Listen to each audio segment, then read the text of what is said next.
Bonjour et bienvenue sur les tutos de WC Report. Dans cette vidéo, nous allons voir comment mettre en route un suivi et quelles sont les étapes à respecter.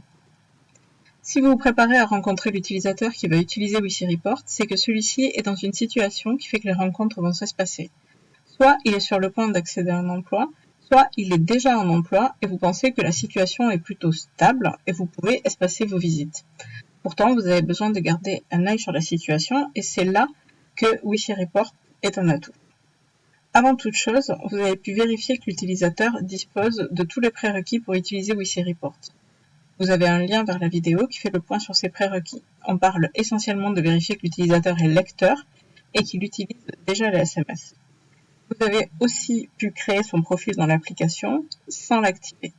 Pour rappel, voici le lien vers la vidéo qui vous détaille les différentes étapes. Par ailleurs, il est préférable que l'utilisateur vienne avec son téléphone le jour de la rencontre et que vous ayez pris soin d'imprimer une version vierge du document de consentement en écriture FALC ou classique. Pour commencer, parlons du message à transmettre. En effet, dans les tests réalisés à grande échelle, nous avons constaté que l'adhésion de l'utilisateur à la démarche tient, entre d'autres choses, au fait qu'il a bien compris la finalité. Si l'utilisateur comprend bien à quoi sert WC Report, il s'agit de moyens de garder un contact, de moyens d'améliorer son suivi, il y adhérera mieux et plus longtemps. Plus longtemps que s'il ne comprend pas bien l'objet et la finalité. Dans cette étape, c'est la qualité de vos échanges qui est déterminante. Ensuite, malgré tout, il ne doit pas y avoir de confusion sur le fait que cela ne remplace pas un appel ou un rendez-vous en cas de situation grave ou urgente. En effet, il peut arriver, notamment dans le premier temps de l'utilisation, que les paramétrages ne permettent pas de détecter une situation critique. Dans ce cas, l'utilisateur doit avoir un contact direct et non pas attendre que WC Report se manifeste. Dans le même ordre d'idées, vous devez transmettre à l'utilisateur 2 points. Ce n'est pas l'accompagnant qui envoie les questions. S'il communique avec ce numéro de téléphone autre chose que le numéro de la réponse qui est attendue, il ne se passera rien ou il aura un message d'erreur.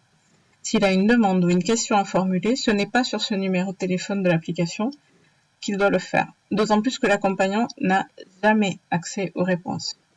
Et c'est là la seconde idée. Les réponses sont strictement confidentielles et personne, à part l'application, ne consulte ces réponses. Il peut donc répondre tout à fait librement. Après cela, vous pouvez enchaîner sur les droits de l'utilisateur, ce dont je parle en détail dans la vidéo dont vous avez le lien par rapport au respect du RGPD. Il s'agit surtout de quelques idées clés à partager avec lui et c'est le moment pour signer le document et pouvoir le télécharger ensuite sur son profil.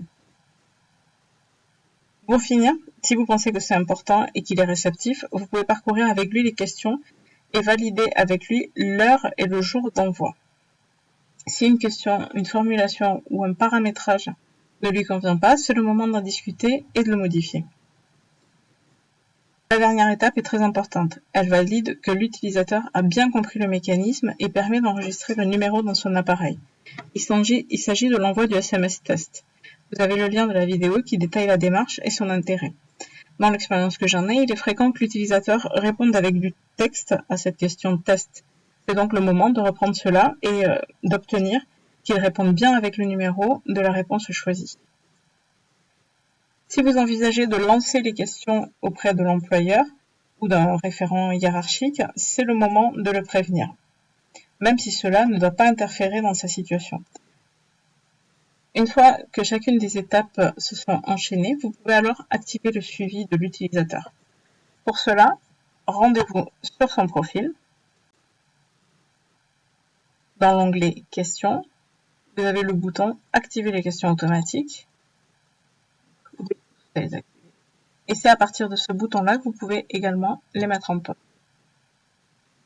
Félicitations, vous venez de lancer votre premier suivi. Toutes les autres fonctionnalités font partie d'une utilisation en mode expert et vous les découvrirez progressivement. Dans tous les cas, n'hésitez pas à revenir vers nous. Pour toute suggestion, nous accordons beaucoup d'importance à vos remarques et vos retours. Si vous avez aimé cette vidéo, n'hésitez pas à liker et à vous abonner pour être informé de notre actualité. À bientôt!